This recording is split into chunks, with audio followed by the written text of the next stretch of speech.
Kenya and South Africa are not in any regional common tariff regime. So the low volume is not by accident. There's a reason to it. Any efforts for a bilateral solution, when we try to have a bilateral solution within each other, is frustrated by non-African countries invoking the most favored nation status. We are actually joined together more by music than by trade because of Kenyans' love for Kwaito music. Intra-Africa trade starts at 19% as composed to 70% intra-EU trade.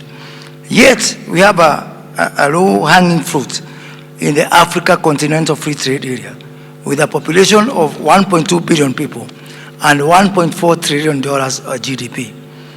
To enable our 110 million people between our two countries trade with each other and with the 1.1 billion Africans, it is important to talk to some countries to unlock the South African Custom Union so that we can kick off the guided trade mechanism that exists between ACFTA countries.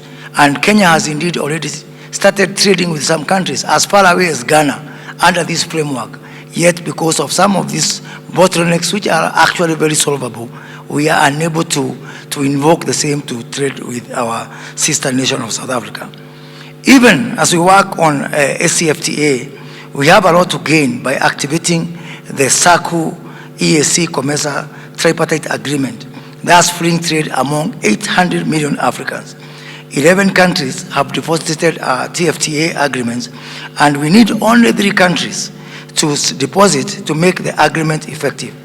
Kenya and South Africa need and are going to work together to get the 3 countries out of the remaining countries that includes Tanzania, South Sudan, the DRC, Ethiopia, Eritrea, the Sudan, Libya, Tunisia, Lesotho, Mozambique, Seychelles, Comoros, Malawi, and Madagascar. Only of those 3 countries can unlock trade between 800 million people. And only one country within SACU, which I will not name in this distinguished gathering, but I have shared with our 2 excellency, we need to do something so that indeed we start to trade one among 800 million people and secondly among the 1.2 billion people within the Africa continent. Kenya and South Africa will work together to build a consensus among African countries around the issue of the renewal of the AGOA, the Africa Growth and Opportunity Act with the US, and also the Strategic Trade and Investment Partnership.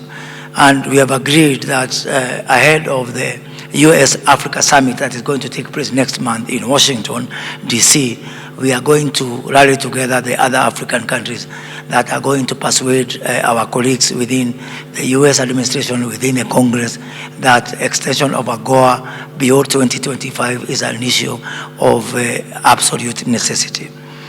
The SCFTA conversation is not going to be a dialogue among governments only. The private sector voice must be on the table. In this regard, Kenya is proud to announce that in partnership with Standard Bank of South Africa, who are here today, we will host the first ever Africa Private Sector Alliance Conference in Nairobi in the first quarter of 2023 that will bring together Africa's top 50 companies in support of the ACFTA. So this is not going to be only a discussion among governments. We are working together to bring in a private sector, our big companies that have got the biggest influence within Africa, because ACFTA is not for the benefit of government. ACFTA has got its owners, and its owners are the private sector within the continent.